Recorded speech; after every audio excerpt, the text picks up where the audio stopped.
Feel healthy again? You know he stayed.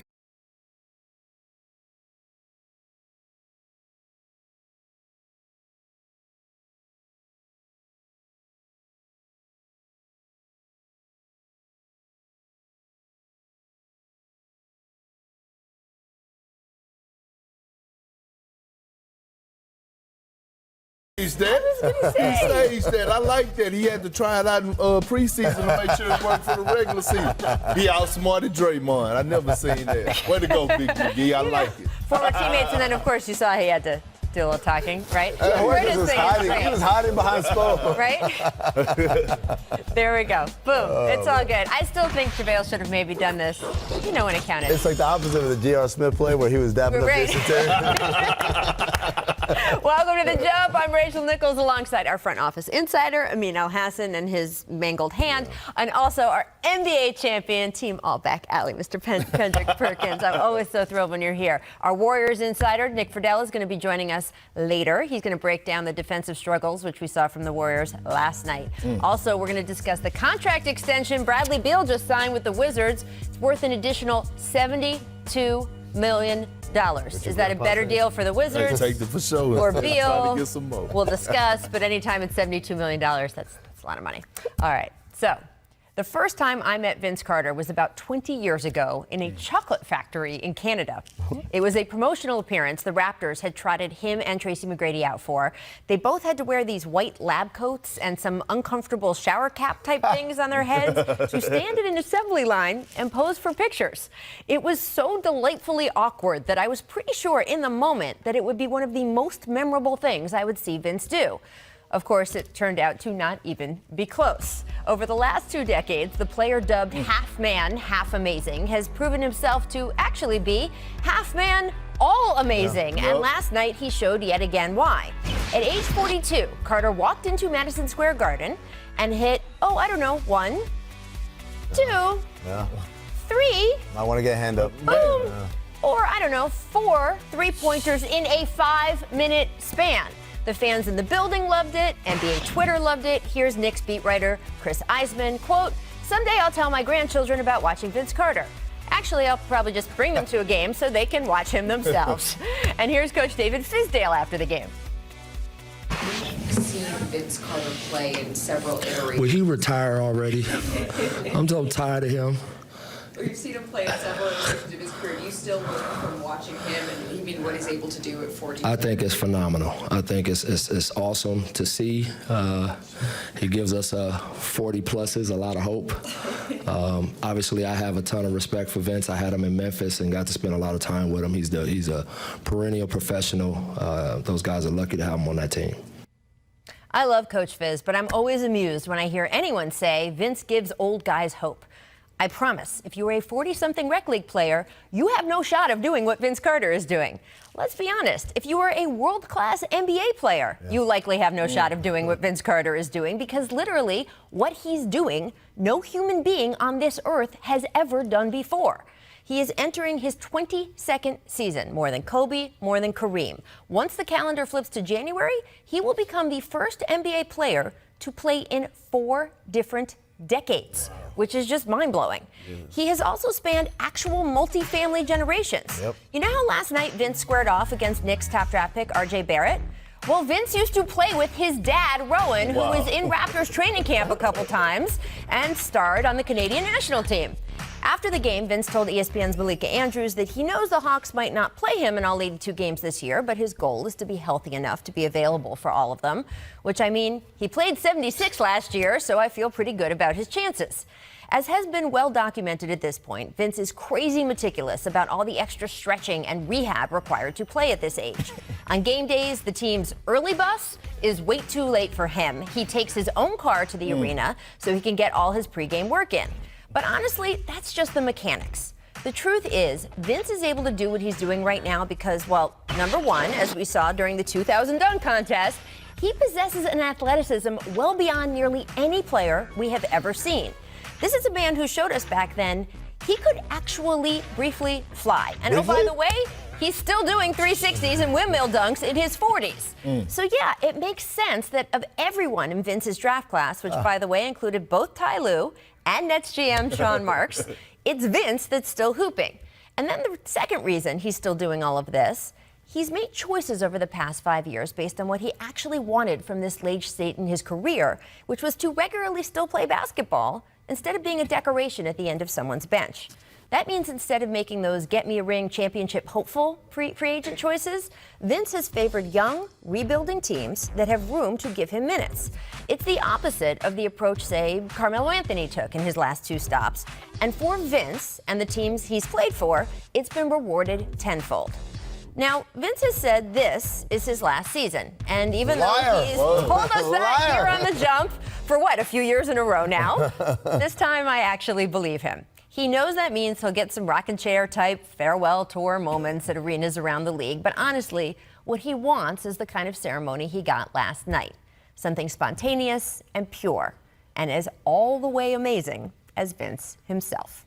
So, Kendrick, we want to see Vince Carter playing in the playoffs this year, right? Absolutely. That is what we want. Absolutely. So how close is this Hawks team to getting him there? How good can they be? They could be good. Look, the future is bright for this Atlanta Hawks team. You're looking at their team. They're stacked up at the wing and guard position, which I think is great for them because they're able to play small ball, which complements Trae Young and Collins. You're looking at this young core that they're building along with the veteran guys like Vince Carter and Evan Turner that's able to control the locker room.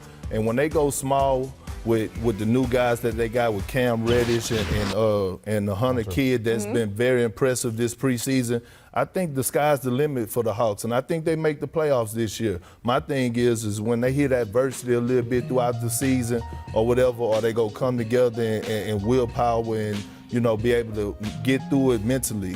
That's my whole concern. But obviously, those ages. I know, and obviously they're well coached by Coach Lloyd. So I love the direction that they're going in, and I do think that the Hawks make the playoffs this year. Look at that! All right, so he says yes. I say probably not, but I agree with everything he said. Right? So I think this is a young, exciting team. I think they're finding their way. I think in this league, when you have a roster that young, that many young guys, it's just hard to do the things, to execute in a consistent manner. Because the biggest thing about youth in this league is it's up and down. There are nights where you'll say, oh, they get it. They finally know how we want to do things. And then the next night is like, guys, we just talked about it, right? And so that's not a knock on their talent. It's just sometimes it takes time to develop that consistency, especially across a roster. We're not talking about 1 or 2 players. It's a lot of different guys. And even though Vince is one of the best vets there is, we had him in Phoenix, and he was awesome there. Evan Turner is a good vet as well, but there's only so much those guys can do, and it's only 2 of them versus how many of these other young guys. I see Atlanta looking like Denver the last few years, like Sacramento and New Orleans right now. It's like you're on the cusp. But here's the difference. Atlanta plays in the East. That's the only thing that makes it a reasonable. That's a really big thing. It's a big thing. But to me, I think we're also sell short a little bit some of the other East teams that are ahead of them, right? Miami, Orlando. You think I don't think Orlando is just ahead of the Hawks like that. I kind of not talent-wise. I don't think. Not talent-wise, but they're there as far as they've got a maturity level. Well, listen, and you and Rachel could answer this for me. Does, far as like with the Hunter kid coming from Virginia, being well coached, far as with Cam Reddish coming from Coach K, do you think that helped them more so coming into the league, far as with their maturity and stuff like that? Reddish had a real up and down year at Duke. Hunter, maybe so. Maybe he's more ready. But Reddish, to me, he's exactly what I'm talking about. A lot of talent. You're excited, but is he going to be able to make the right decisions night in, night out? Because it really is about the marathon, right? We always say 82 games is too much, but it also tests what your concentration level is at, your focus level. Because it's easy to kind of, in February, just kind of start thinking the games as throwaway games. And I'm not quite sure that Atlanta's right there yet. Right, but the core of that young core of those guys on the list, Trae Young, John Collins, it's not their first year. No. And so I do like them. And again, they are playing in the East, and I don't know if Orlando is ahead of Atlanta. I learned last night, as if I needed any reinforcement, New York is not ahead of Atlanta, so we have that. All right, now, some breaking news. This is his first U.S. interview about the league's conflict with China, over, of course, that tweet with Rockets GM Daryl Morey gave. Adam Silver revealing new details at the Time 100 Health Summit today about what happened behind the scenes. Here's what Adam Silver said, quote, We made clear that we were being asked to fire him, Daryl, by the Chinese government, by the parties we dealt with, government and business. We said there's no chance that's happening. There's no chance we'll even discipline him. So, Amin, he also talked about sort of being an American business and taking those American values with them to China. I think that it's something that they got some backlash over their initial statement. There were two statements and a press conference, so there was a lot there. They did get some backlash back here at home. And this is Adam's strongest comments yet of saying, hey, freedom of speech. We defended Daryl and we didn't apologize for him, right? They apologized for the Chinese fans being insulted. And Adam, I thought, made a good point of saying, like, hey, both things can be true. We're not apologizing for Daryl's right to say what he said, but we can also say that we have Chinese fans that we know didn't like it. And he's pointing out, like, hey, as I said, we took those American business values over with us to China. Is that enough? What do you think of his comments? Yeah, I thought it was remarkably transparent. I mean, he said legitimately they wanted him fired, and we said no. He could have just said they weren't happy or kind of danced around it, but he made it very clear. I thought that was very important. At the same time, it's still complicated because we operate in a league where guys get fired all the time, especially if the team can't get over the hump. So does this mean Daryl Morey can never get fired now? Because if he gets fired for, but I'm just saying, if he gets fired for the job the Rockets have done, people are automatically going to fall back on, oh, you know why he really got fired. And so it just makes it a really uncomfortable situation. I guess what I'm trying to say is it's complicated, man. I know everyone wants this to be not complicated, but the moment we're talking about our business and how it's run, that makes everything in this situation very complicated. Kendrick, do you like that he came out and said, hey, they wanted him fired? We said no, that he was that transparent? Listen, I love Adam Silver. I think we have the best commissioner in sports. You know, you look at his background for us when he first took the job, you know, the players love him. The coaches love him, the GM love him. I love him. I love the way Adam Silver handles situations. He always have our back.